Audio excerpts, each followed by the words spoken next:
L Shaddai El Shaddai సర్వశక్తిమంతుడా, El Shaddai El Shaddai సర్వశక్తిమంతుడా.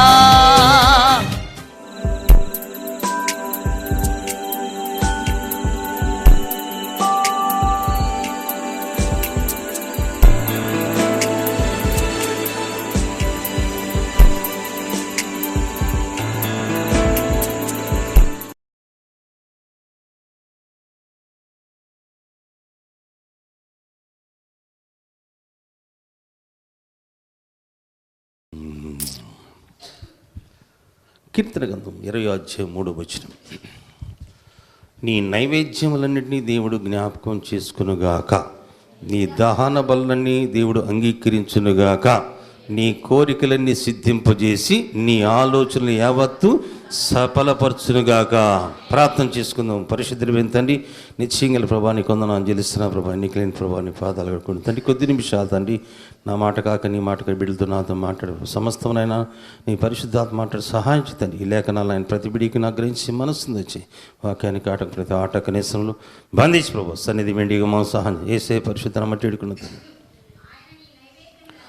ఆయన నీ నైవేద్యములన్నీ జ్ఞాపకము చేసుకునుగాక, నీ దహన బలులను అంగీకరించునుగాక, నీ కోరిక సిద్ధింపజేసి నీ ఆలోచన యావత్తు సఫలపరచునుగాక.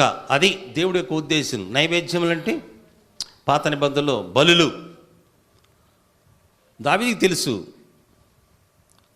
నీవు బలిని కోరేవాడివి కాదు, విరిగి నలిగిన హృదయమే నీకు ఇష్టమైన బలి. మనకంటే పూర్వీకుల భక్తులు వాళ్ళకి ఆలోచనలు సఫలపరుస్తున్నాడు.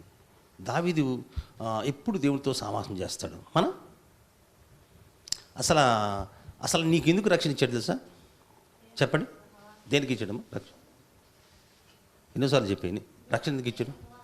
అది ఎన్ని గంటలు ఆయనతో సమాసం చేస్తున్నాం? మన దేవుడు బిడ్డ కదా, ఇంకొకరు వచ్చి మనకు చెప్పాలా? అదే 1 కొరింథీ 1:9 చదవండి.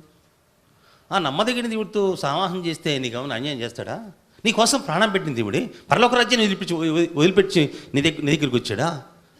ఆయనతో సమాసం చేయడానికి రక్షించింది.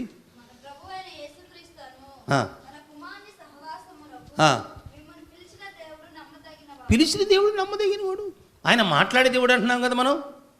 మనలో ఉన్నవాడు లోకంలో ఉన్నవాడు కంటే గొప్పవాడు చెప్తాం. ఆ గొప్ప దేవుడి గురించి ముందు నువ్వు సమాసం చేయి, నీతో మాట్లాడతాడు. ఆయన మాట్లాడే దేవుడు. ఆయన రాయి రప్ప కాదు. ఇంతకుముందు రాళ్ళు రప్పలతో మనం సమాసం చేసాం. చాలామంది భక్తులు పొద్దున పడుకొని సాయంత్రం దాకా గంట కొట్టేవాడు, పూజలు చేసేవాడు. కానీ ఆయన మాట్లాడవు. ఈయన మాట్లాడతాడు. నీ కన్నీరు ఆయన చూడ్డా, నీ వేదన ఆయన వినడా, నీ ప్రార్థన. ఒక సమస్య వచ్చింది, ఒకవేళ మరణకరమైన వ్యాధి వచ్చింది, నువ్వు నమ్మకంగా ఉండి ప్రభా నేను ఎక్కడికి వెళ్ళను, నువ్వే నాకు దిక్కు, నువ్వే నాకు సహాయం చేయి, నీ సన్నిధిలో నేను ఎట్లా నడుచుకున్నానో ఒక్కసారి కృపతో నన్ను జ్ఞాపకం చేసుకో అని నువ్వు ప్రార్థన చేస్తే ఏమైనా మళ్ళా 1 గంట ఆగిద్దా? లేదు, 1 నిమిషం ఆగుతాడా? 2 రాజులు 20:5 చదవండి. అతను మరణకరమైన వ్యాధి వచ్చింది. ఎటువైపు చూశాడు? మనం అటు చూస్తున్నాం, ఇటు చూస్తున్నాం. ఒకవైపు చూడు. ఆ ఒకవైపు చూడాలంటే ఆయన గురించి సాక్ష్యం ఉంది. పోయి నీ పితృడైన దావీదుకు దేవుడైన యెహోవా నీకు సెలవిచ్చింది ఏమనగా, నీవు కన్నీళ్లు విడిచిట్టు చూచి తిని. అర్థమైందమ్మా? నీ కన్నీరు దేవుడు వారు దాసులు.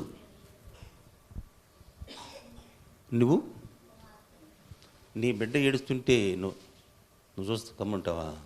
అమ్మా అడుక్కొని తీసుకొచ్చి పెడతావు. తెలుసు కదా, కన్న ప్రేమ అదే, తండ్రి ప్రేమ. నువ్వు కన్నీరు విడిస్తే నేను చూచి తిని ప్రార్థనని అంగీకరించి ఉన్నాను, నిన్ను బాగు చేస్తా. 3వ దినమున నువ్వు యెహోవా మందిరమునకు పోదువు. సృష్టిని ఆపాడు తెలుసా? సృష్టిని వెనక తిప్పాడు ఆయన కోసం. ఆయన ఎంత నమ్మదగిన ఉన్నాడు. ఆయన గురించి మనం సాక్ష్యం వింటాం బైబిల్లో. 2 దినవృత్తాంతముల గ్రంథం 31వ అధ్యాయము 20-21 చదవండి. ఆయన అలాంటి వాడు. దేవుడి పని విషయంలో, దేవుడి మందిర విషయంలో, ధర్మశాస్త్ర విషయంలో, ధర్మాంతర విషయంలో తాను ఆరంభించిన ప్రతి పని తన దేవుని ఆశ్రయించుటకై ఆ, దేవుని మందిర సేవ విషయమందే ఆ, ధర్మశాస్త్ర విషయమందే ఏముంది ధర్మమంతటి విషయమందే ఆ, తాను ఆరంభించిన ప్రతి పని హృదయపూర్వకంగా జరిగించి హృదయపూర్వకంగా జరిగించి వర్ధిల్లేను. హల్లెలూయా. నువ్వు హృదయపూర్వకంగా దేవుడు పని చేస్తున్నావా? మందిని తుడిచేళ్ళు హృదయపూర్వకంగా తుడుస్తున్నారా? 60 ఏళ్ళ ముసలాయన చేస్తున్నాడు హృదయపూర్వకంగా. ఆయన స్థాయికి ఆ పని లేదు. ఆ ముసలాం చేస్తుంది చూడటానికి. నేను చెప్పేది బైబిల్లోని సంగతి. ఆ ఒక్కతే మిగులుతుంది. యవనస్తులు బలవందరు చదువుకొని ఉద్యోగాలు కావాలంటున్నారు. రకరకాలుగా మీకు కోరికలు అయితే చాలా ఉన్నాయి. మీ కోరికలు సిద్ధింపజేయాలంటే ఏం చేయాలా? ముసలోళ్ళు చేయాలా? మీరు కుర్రోళ్ళు మాత్రం కమ్మంగా తిని కమ్మంగా హ్యాపీగా ప్యాన్ కింద పడుకుంటారా? ఎవరు చేయలే పని? అప్పుడు ఎవరు చేశారు? ఆయన రాజుగారమ్మా. హృదయపూర్వకంగా జరిగించాడు దేవుడు. ఆయనకు వచ్చింది ఇప్పుడు 2 రాజుల కింద 20 అధ్యాయం 3వ వచనం, నీ సన్నిధిలో నేను ఎట్లా నడుచుకున్నాను ఒకసారి నువ్వు జ్ఞాపకం చేసుకో. నువ్వు నడుచుకుంటే నీ భక్తి నీకు ఆధారం కాదా? నీ ప్రార్థన నీకు ఆధారం ధైర్యం ఇవ్వదా? నువ్వు నడుచుకుంటే అక్కడ అడుగుతున్నాడు, నీ సన్నిధిలో నేను ఎట్లా నడుచుకున్నాను చూడు ఒకసారి జ్ఞాపకం. ఆపద వస్తాను దేవుడు చెప్పాడు. వచ్చినప్పుడు మన ప్రవర్తన మనం అటు సగము ఇటు సగము. నో నో నో నో అందరూ హృదయాలు ఎరిగినవాడు మనుషుని గురించి సాక్ష్యం చెప్పాల్సిన అవసరము. నువ్వేం మాట్లాడతావో తెలుసు, ఎందుకు వచ్చావో తెలుసు, ఏం అడగబోతావని కూడా అని తెలుసు. శిరస్సుకి మైండ్కి ఏమీ తేడా లేదు, అసలు ఇచ్చేసి లేదు. ఇక్కడ ఏమంటున్నాడు? యథార్థ హృదయుడనై సత్యముతో నీ సన్నిధి నేను ఎట్లా అది నడుచుకుంటునో, నీ దృష్టికి అనుకూలంగా సమస్తమును నీ దృష్టికి అనుకూలంగా నేను సమస్తం ఎట్లా జరిగిస్తాను కృపతో జ్ఞాపకం చేసుకోమని అన్నాడు. ఇది చిన్న ప్రార్థన. కన్నీళ్లు విడిచి ఆయనకు వర్తమానం వచ్చింది, నువ్వు బ్రతకబోయా, టైం అయిపోయింది, నీ బంధువులకు చెప్పుకో అని అన్నాడు. ఆయన గోటతో అంటే ఇప్పటికీ ఉంది, ఏడుపుల గోడ అని అంటే ఒకటి ఉంటుంది. ఏది? యెరూషలేములో. ఆ గోడ వైపు తిరిగి దేవుడు చెప్పుకుంటున్నాడు, నీ సన్నిధిలో ఎట్లా నడుచుకుని ఒకసారి కృపతో నగినాము. వెంటనే దేవుడు ఏం చేశాడు అమ్మా? మళ్ళీ లేటు కాదు, వచ్చిన మనిషి ఇక్కడ చెప్పాడు, అక్కడ పోయే లోపల జవాబు వచ్చేసింది. ఇక్కడ చెప్పాడు, ఒక మంచం మీద ఉన్నాడు. ఇక్కడ చెప్పిన మనిషి అక్కడ గడప దాటక మునిపే జవాబు వచ్చింది. నా సేవకుడి దగ్గరికి వెళ్ళి నువ్వు అంటే ఈ లోపల ఏం చేశాడు? ఆ గోడ తట్టు తిరిగి నీ సన్నిధిలో నేను ఎట్లా నడుచుకున్నానో కృపతో నువ్వు నడుచుకుంటే చెప్పగలవు ధైర్యంగా. నీ సన్నిధిలో ఎట్లా నడుచుకున్నావు నడుచుకోకపోతే ఏమంటాడు? నోరు మూసుకోరా, నడుచుకున్నావంట నీ మనస్సాక్షి నిన్నే గద్దిస్తుంది. అది గుర్తుపెట్టు. మనము ధైర్యంగా అడగాలంటే మనం ఎట్లా నడుచుకున్నవాళ్ళు కూడా మనకంటే పూర్వీకుల భక్తులు ఎంత ఆసక్తిగా నడుచుకున్నారో ఒకసారి గ్రహించాలా. అప్పుడైనా అంతే, ఇప్పుడైనా అంతే. అర్థమైందమ్మా? అప్పుడు ఆ మందిరం విషయంలో ఆసక్తి. ఇప్పుడు ఏ మందిర విషయంలో మనం ఆసక్తిగా ఉండాలా? ఎవరన్నా కొత్త వాళ్ళు వచ్చారు, కొత్త వాళ్ళు రావాలంటే ఎట్టొస్తారు? సీనియర్లని మీరు ఏం చేయాలా? అమ్మ ఎట్లా వచ్చారు, ఏంది మీ పరిస్థితి, ఏంది మీ గురించి బాధలేంది వాళ్ళని అడిగి వాళ్ళ గురించి మనం ఏం చేయాలా? ఎన్ని సంవత్సరాలని మీరు రక్షణ పొంది ఇంకా ఎవరన్నా చెప్పాలా? వాళ్ళ గురించి ప్రార్థన చేసి వాళ్ళ ప్రేమతో మనం పలకరించినప్పుడు, అయ్యా మా బంధువులు కూడా చూపించలేదే ఈ ప్రేమ అని వాళ్ళు ఏం చేస్తారు? మళ్ళీ 2వ రోజు వస్తారు. అదే నేను చెప్పడం. ఆ మందిర విషయంలో ఇసుక ప్రార్థన చేశాడు, ఆ మందిర విషయంలో ఎంతో ఆసక్తి చూపించాడు. కానీ ఇప్పుడు ఏ మందిరం విషయంలో ఆసక్తి చూపించాడు? ఏ మందిరమ్మా? ఇప్పుడు ఏ మందిరం? జస్ట్ నీ దేహం దేవుడు ఆలయం నీకు తెలియదా? నీలో ఉన్న పరిశుద్ధాత్మకి ఆలయం నీకు తెలియదా? మీరు సత్తు కాదు, మీరే ఇప్పుడు దేవుడి మందిరం. ఇప్పుడు మీరే దేవుడి మందిరం. ఇప్పుడు నువ్వు ఈ మందిరాన్ని గురించి ఆసక్తి కలుగుతున్నా. ఒక్క ఆత్మ రక్షించబడితే పరలోక రాజ్యంలో ఎవరు పండుగ చేసుకున్నారు? నీ కుటుంబం, నీ బిడ్డలు, నీ భర్త, నీ ఈయనా? నో నో నో నో అవన్నీ తెలుసు ఆయనకి. పొద్దుగులు అసలు నీది ఎందుకు ఇద్ది చెప్పు? నీది ఏమని చెప్పు? నీ దేహము దేవుడు వల్ల నీకు అనుగ్రహిస్తాము. నీలో ఉన్న పరిశుద్ధాత్మకి నీవు నీ సొత్తు కాదు, నిన్ను కొన్నాడు. ఏం పెట్టి? తన ప్రాణం పెట్టి. కొన్న బానేసిని ఏం చేస్తారు? యజమానుడు పనిలో వాడుకుంటాడు లేదా? మన అందరినీ కొన్నాడు తన ప్రాణం పెట్టి. నీ ఇష్టానుసారంగా కుదరదు. 2025లో ఒకవేళ ఉంటే ఉండొచ్చు, కానీ ఇప్పుడు 2026లో సమయం ఆసనం ఉంది. ఒకవేళ నువ్వు ప్రభు పని చేసి కొన్ని ఆత్మలు సంపాదించుకోవడానికి, కొన్ని ఆత్మలు దేవుడి సన్నిధికి రావడానికి నీ పట్ల దేవుడు కృప చూపించావా? రేపొద్దున యేసయ్య ఏం చేస్తాడు? నీకు సింహాసనం వేస్తాడు పరలోక రాజ్యంలో. హల్లెలూయా. ఇక్కడెవరు దండైపోయినా, ఇక్కడెవరు చప్పట్లు కొట్టపోయినా, అక్కడ మాత్రం ఇక్కడ ఉన్నప్పుడే నీకు ఏమి సిద్ధపరిచాడో అది చూస్తాడు. జస్ట్ ఒక నవ్వుతూ పలకరిస్తుంది, కాస్త మంచిళ్ళు ఇస్తుంది. ఆమె కనీసం ఇది కూడా లేదు, వాళ్ళ అమ్మ.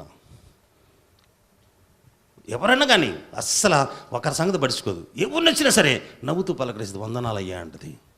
వాళ్ళకి పరిచయం చేస్తుంది. ఇది ముసలామ మంచిళ్ళు ఇస్తుంది. జస్ట్ అంతే ఆమె చేసింది. ఆమె దేవుడి రాజ్యంలో వెళ్ళింది. అర్థం చేసుకొని కనుక మనం దేవుడు ఎందుకు మన ప్రార్థన ఎందుకు వినడు?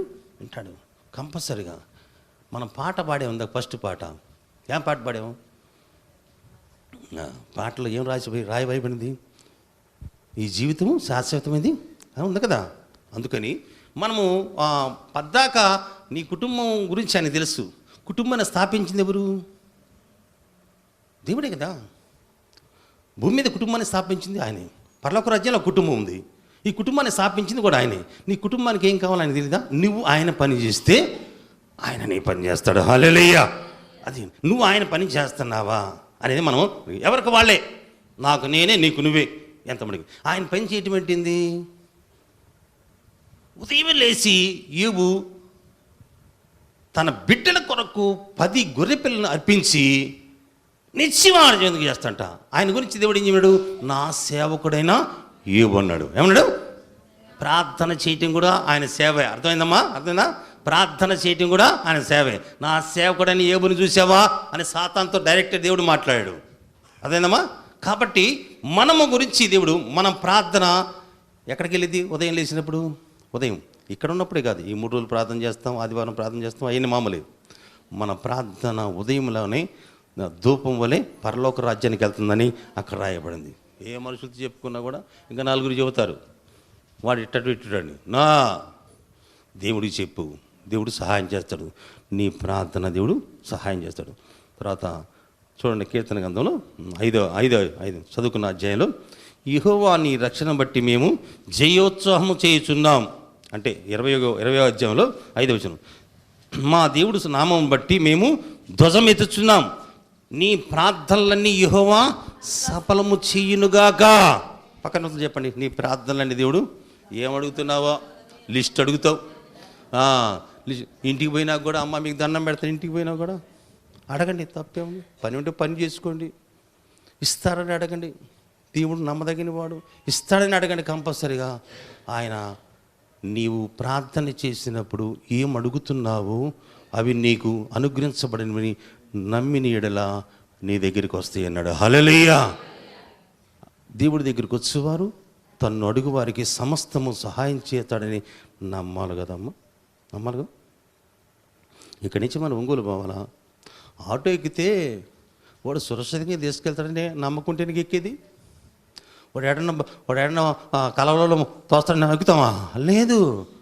బస్సులు ఎక్కాము, అక్కడికి వెళ్తామని కదా, నువ్వు హాస్పిటల్కి వెళ్తాము, డాక్టర్ గారు ఏదో మెడిసిన్ ఇచ్చి మనకు బాగు చేస్తాడని కదా నమ్మకంతోటిగా అన్నీ నమ్ముతున్నావు. కానీ ఇప్పుడు ఏ దగ్గరికి వచ్చేది నువ్వు ప్రార్థన. ఇప్పుడు మత్తయి సువార్త 21వ అధ్యాయం 21లో ఏం రాయబడింది? చదవండి.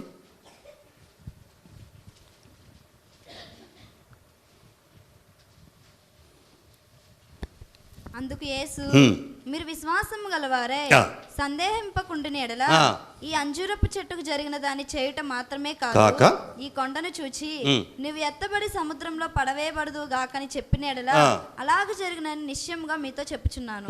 మరియు మీరు ప్రార్థన చేయనప్పుడు వేటిని అడుగుదురో అవి దొరికినవని నమ్మిన పక్షమున మీరు వాటినన్నిటినీ పొందురని వారితో చెప్పాను. ఎంతమందికి అర్థమైంది?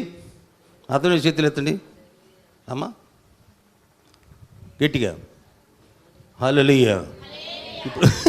ఇప్పుడు ఇక్కడ దావీదు కోరిక సఫలం చేసాడే లేదా? ఈ మొదట ఉపవాస ప్రార్థనలో మొదటి దినాన్ని మనం చేస్తాను. మన కోరికలు ఏమో లిస్టు పెట్టుకో, లిస్టు రాసుకో. ఒకసారి చెప్పారనుకోండి మీ సిస్టర్ గారు, లిస్టు నీ దగ్గర ఒకవేళ చదువు లేకపోతే వచ్చి రాయించుకో, ఆ లిస్ట్ మీద చేయబెట్టు. ప్రభా ఈ ఈ లిస్టులో ఉన్నవన్నీ నాకు కావాలా ప్రభా, ఎందుకంటే నీ డాడీ అయినా ఎవరు, నీ ఫాదర్, నీ స్నేహితుడు, నీ బోధకుడు, నీ నాయకుడు, నీ నాయకుడు కనుక నీ దేహానికి సంరక్షకుడు ఆయనే, నీ ప్రాణానికి మూలాధారం అని. కనుక ఆయన అడుగు తను అడుగు వారికి ఆయన ఎంత మాత్రము ఆయన విడిచిపెట్టే దేవుడు కాదు, తను ఆశ్రయించమని అన్నని వదిలిపెట్టే దేవుడు కాదు. కంపల్సరిగా అక్కడ యేసు ప్రభువుడు. ఒకవేళ వాళ్ళలాగా మనం ఉన్నామేమో, ఎవరిలాగా? యేసు ప్రభు ధోనిలో ఉన్నాడు, ఆయన పడుకున్నట్టుగా కాస్త అట్లా విశ్రాంతి తీసుకున్నారు. తుఫాను రేగింది. తుఫాను రేగాలనే ఎవరు లేపుతున్నారు? పోయి ఏమని లేపుతున్నారు? మేము నశించిపోతున్నాం, నీకు చింత లేదా ప్రభా, నువ్వు నిద్రపోతున్నావు అంటే ఆయన లేచి ఏమన్నాడమ్మా? సముద్రుని గాలిని గద్దించాడు. మరి ఎందుకు సందేహపడుతున్నా అన్నాడు లేదా? ఇప్పుడు ఆ సందేహం అనేది మనలో వస్తుందా లేదా? సరే, ఆయన ఏదైతే చేయొద్దు అన్నాడో అదే మనం చేస్తున్నాం. భయపడొద్దు అంటే భయపడుతున్నాము, అవిశ్వాసం ఉంచబాకంటే అవిశ్వాసం పడుతున్నాం. కనుక మనం అసలు దేవుడి మాట ఎంత మటుకు అర్థం చేసుకుంటున్నాం అనేది మనం తెలుసుకోవాలి. నీవు ప్రార్థన చేసినప్పుడు మీకు ఎన్నోసార్లు చెప్పారు, కొంత సమయం ప్రార్థన చేసిన తర్వాత ఒక 10 నిమిషాలు కనిపెట్టు, ఏమో మాట్లాడతాడు ఏమోతోటి, అట్లా రోజు అభ్యాసం చేయి, నీతో మాట్లాడతాడు. ఆయన మాట్లాడేవాడు కదా, ఎట్లయినా మాట్లాడతాడు. వాక్యంతో మాట్లాడతాడు, దర్శనం ద్వారా మాట్లాడతాడు, కళలో మాట్లాడతాడు. నిజంగా ప్రార్థన చేసే వాళ్ళకి అది మనకు తెలుసు వాక్యం. మనం అసలు ఎంత పండితులం అంటే మాట నాకు రాకమునిపే మన నోటి నుంచి వస్తుంది, మంచిదే. నిజంగా మనం ప్రార్థన చేస్తున్నావా అంటే నీవు కన్నీరు కాల్చి ప్రార్థన చేసే దేవుడు చేయలేని కార్యం అంటూ ఏది లేదు. అందుకని నువ్వు ఆయన నామమును బట్టి మన కొత్త నిబంధనలు 1 యోహాను 5:14 చదవండి మీరు దయచేసి. మనం ఏమడుగుతున్నాం అనేది మనం అక్కడ అర్థమవుతుంది. ఆయన చిత్తానుసారముగా మనం ఏది అడిగినాను ఆయన మన మనవి ఆలకించునన్నది. అర్థమైందమ్మా? దేవుడు చిత్తానుసారంగా మనం ఏది అడిగినా ఆయన వల్ల మనకి దేవుడు చిత్తానుసారం అండి. నీ కుటుంబం అంతా రక్షించబడటము దేవుడి చిత్తమే. నువ్వు చక్కగా ఇల్లు కట్టుకుని ఉంటాం దేవుడి చిత్తమే. నువ్వు ఆరోగ్యంగా ఉంటాం దేవుడి చిత్తమే. ఇవన్నీ ఉన్నాయి కదా. కుర్చీలో వచ్చి అడుగుతున్నావు, ప్రభా నీ చిత్తమైతే నన్ను స్వస్థపరచు ప్రభా, నా చిత్తమే, నువ్వు బాగుపడవు అని మట్టాడు ఆయన. మనం ఆరోగ్యంగా ఉంటాం ఆయన చిత్తమే. అసలు ఆయన ఆరోగ్యం మనకిచ్చి మన బలహీనతలు, మన రోగాలు, మన శాపాలు ఆయన తీసుకుంటే ఇంకా మనము ఆరోగ్యం కోసం అడిగేది ఏంది? ఒకసారి మనం ఆలోచించాలా. ఆయన పొందిల గాయాల్లో మనకు స్వస్థత ఇచ్చలేదా? ఆయన పొందిల దెబ్బల్లో మనకు స్వస్థత లేదా? ఆ మాటలు ఏమైనా అబద్ధమా? కాదు. మనం ఆయన చిత్తమే, ఆయన చిత్తానుసరం. ఆయన చిత్తాన్ని కానీ ఏంది మనం కొన్ని అడుగుతాం, చాలా అడగనందున వలన మీకు దొరకటం లేదన్నాడుగా. ఆయన చిత్తం కదా. దేవుడు వాళ్ళు రాత్రి మగుళ్ళు ప్రార్థన చేసుకున్నారు, దేవుడు వాళ్ళకి సహాయం చేశాడు, బాగా ఆస్వాదించాడు, బాగా మంచిగా దేవుడు పని కూడా చేశారు. వాళ్ళని చూసి ఏడితే మనకేమవుతుంది? కళ్ళు నొప్పి కానీ, హృదయం బాధే కానీ. అడగనందువలన మీకు దొరకటంలా మీరు అడిగినాను. దేన్ని అడుగుతున్నారు మీరు? మీ భోగేచ్ఛలు వెళ్ళి అడుగుతున్నాం. ఏమా పక్కింటా కొనుక్కుందంటే వాళ్ళు ఆయన బాగా ఆఫీసర్గా ఉండి డబ్బులు బాగా అల్ప సంపాదన వచ్చింది, 10,000 రూపాయలు పడిచేరు కట్టి కొనుక్కుందనుకో. మరి నాకు లేదంటే అటు గురించి అడుగు. నువ్వు కూడా కనీసం 7,000 రూపాయలు చీర నేను కొనిస్తాడు నీకు దేవుడు, మీ ఆయన. అర్థమైందా? నేను చెప్పే మాటలు కాదు అది. అడుగు. యాకోబు పత్రిక 4 చదవండి మీరు. మీ భోగ ఇచ్చలు అడుగుతున్నావు. ప్రభా 10,000 రూపాయలు సరే కదా బా, మా ఆయన నాకు 15,000 రూపాయలు సరే కావాలి అంటే అటు గురిద్ది. దాన్ని ఏమంటారు అమ్మా? చదవండి.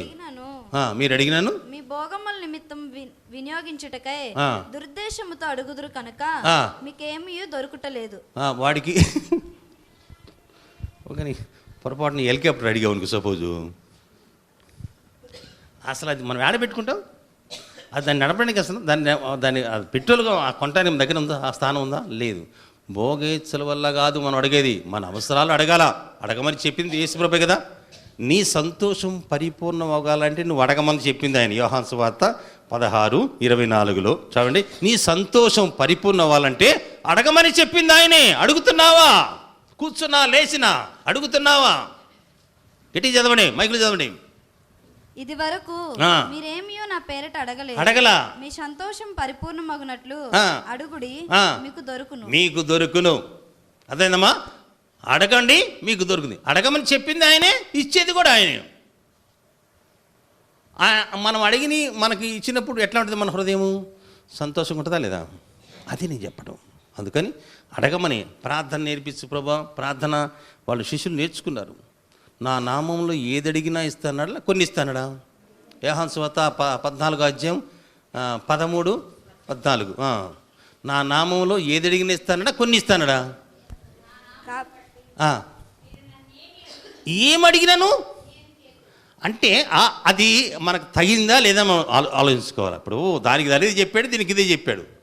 మీరు ఏమడిగినా కూడా ఇస్తారని చెప్పి మనం అనవసరమైన అడిగితే అటు గురించి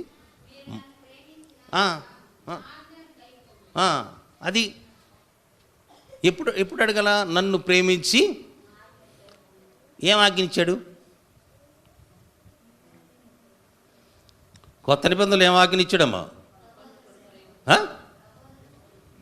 మనం ఎవరమ్మా మనవా?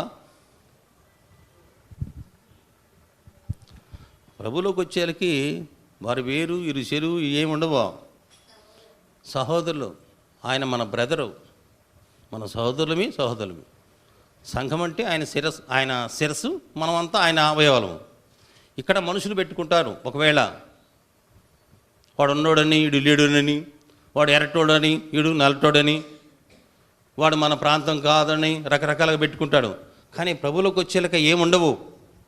కనుక ఆయన మన సహోదరుడు కాబట్టి ఆ సహోదరుడిని మన కోసం పంపించిన దేవుడు, మనకి రోమా 8:32లో మన కోసం పంపించిన దేవుడు ఇంకేమైనా అడిగితే చేయడా అన్నాడు అక్కడ. ఇట్లుండగా ఏమందుము, దేవుడు మన పక్షం నుండగా మనకు విరోధి ఎవడు? తన స్వకీయ కుమారుని అనుగ్రహించుటకు వెనుక తీయక మన అందరి కొరకు ఆయన అప్పగించిన వాడు ఆయనతో పాటు సమస్తం మనకెందుకు అనుగ్రహించడు? హల్లెలూయా. ఏమైనా సరే ఇస్తాడు ఆయన. ఎవరినిచ్చాడు? ఈయన నా ప్రియ కుమారుడు, ఈయన నేను. ఎంత మంచి దేవుడు అండి అసలు. తన ప్రియ కుమారుడు కన్నా నీకు ప్రేమించాడు. అది అర్థం చేసుకున్నావు ఎప్పుడన్నా?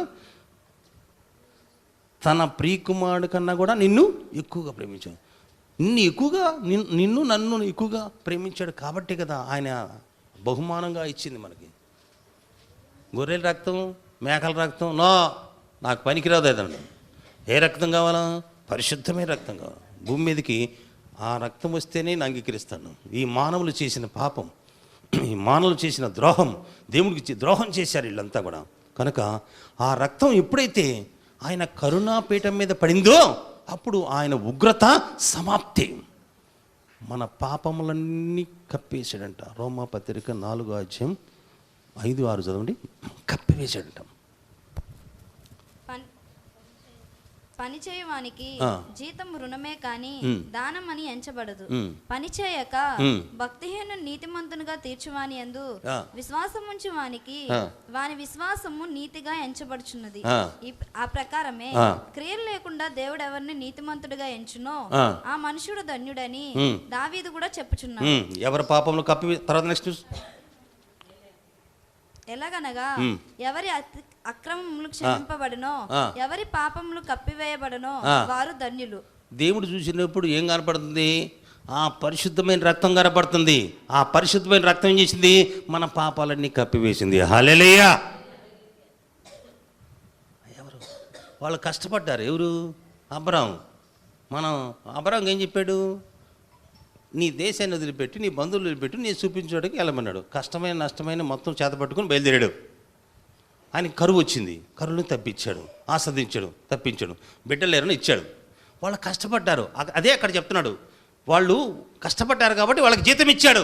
నువ్వు ఏ కష్టం చేశా? ప్రభువా నాకు సహాయం చేయను అంటివి, నువ్వు విశ్వసించివి, రక్షణ వచ్చా. అర్థమైందా? అక్కడ మాట మారుతుంది. నువ్వు ఏ కష్టం చేయకుండా మనం నీతిని చేసిన క్రియల మూలంగా కాకుండా ఆయన పునర్జన్మ స్థానం చేత మనకి రక్షణ ఇచ్చాడు. హల్లెలూయా. కాబట్టి మనం ఏం చేయాల? ఉచితంగా ఇచ్చేలకి దాని విలువ మనకి తెలియట్లా. వాళ్ళు కష్టపడ్డారండి. వాళ్ళు పరలోక రాజ్యంలో ఉండబోయే ఆ పరిశుద్ధమైన పట్టణం కోసం వాళ్ళు ఎంతో ఎదురు చూశారు. ఎన్ని శ్రమలైనా ఎన్ని కష్టాలైనా వాళ్ళు భరించారు. అదే ఇందాక మనం విన్నాం, ఏది ఇంత గొప్ప సాక్షి సమూహం మేఘం వల్లే మనల్ని ఆవరించున్నారని. వాళ్ళు మనం బలపరుస్తున్నారు, మనల్ని వాళ్ళు ప్రోత్సహిస్తున్నారు, వాళ్ళకి తెలుసు. కనుక ఇప్పుడు మనము కష్టం చేయకుండా, పని చేయకుండా దేవుడు ఏం చేశాడు? ఉచితంగా మన పాపాలు కప్పివేశాడు. హల్లెలూయా. అర్థం చేసుకుని, అందుకని దేవుడు ఆయన ఉచిత కృప చేత వాళ్ళ ప్రార్థన ఆలకించాడు. మన ప్రార్థన కూడా దేవుడు ఆలకిస్తాడు. ఇప్పుడు ఎవరెవరు ప్రార్థన? సమస్య శత్రువు. చాలామంది సాతాను బలి శోధిస్తున్నాడు అనేవాళ్ళు లేరు? చేతులు ఎత్తండి.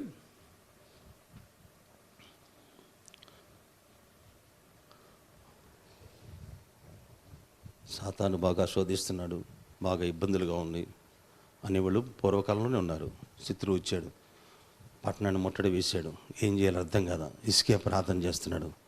కంపల్సరీగా నువ్వు గొప్ప దేవుడు అయ్యా, ఈ లోకంలో దేవుళ్ళకే దేవుడు ప్రభా. వాడు జయించాడంటే వాళ్ళు మట్టి బొమ్మలు నమ్ముకున్నారు కాబట్టి వాళ్ళు ఓడిపోయారు. నేను నిజమైన దేవుడిని నమ్ముకున్నాను ప్రభా, నాకు సహాయం చేయను అని చెప్పి ఇసుకే ప్రార్థన చేశాడు. ఆ ప్రార్థన దేవుడు అంగీకరించాడు. 2 రాజుల గ్రంథం 19వ అధ్యాయం 20వ వచనంలో, నీ ప్రార్థన నేను అంగీకరించిన ఇస్కియా. దేవుడు వర్తమానం చెప్తున్నాడు. అంతటా ఆమోజు కుమారుడైన యెషయా హిజ్కియా యొద్దకు ఈ వర్తమానం పంపెను. ఇశ్రాయేలు దేవుడు యెహోవా సెలవిచ్చిందేమనగా, ఇశ్రాయేలు దేవుడైన యెహోవా సెలవిచ్చిందేమనగా, అష్షూరు రాజైన సన్హెరీబు విషయమందు నీవు నా ఎదుట చేసిన ప్రార్థన నేను అంగీకరించున్నాను. మీరు నా ఎదుట చేసిన ప్రార్థన నేను అంగీకరించినాడు. హల్లెలూయా. అర్థమైందా? వాళ్ళకి యుద్ధం ప్రారంభమైంది, కానీ హిజ్కియా దేవుడి వైపు తిరిగాడంట. పరిశుద్ధుడైన తండ్రి, నీ చేయగల ప్రభా, నీకు వందనాలు చెల్లిస్తున్నా ప్రభా.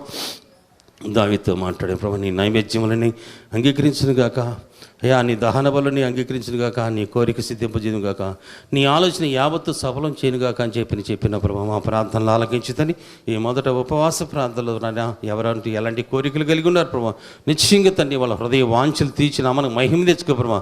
నువ్వు గొప్ప ఐశ్వర్యంతుడు ప్రభా, నువ్వే జ్ఞాపకం చేసుకో. ప్రతి ఒక్కరిని కూడా దీవించి ఆస్వాదించిన మనకి మహిమదే ప్రభా. యూట్యూబ్ ద్వారా ఎందరైతే వింటున్నారు ప్రభా, వాళ్ళ హృదయ వాంఛలు కూడా తీర్చిన మనకి ఘనత మహిమ ప్రభావం తెచ్చుకోమని యేసయ్య పరిశుద్ధ నామమున వేడుకున్నాను తండ్రి.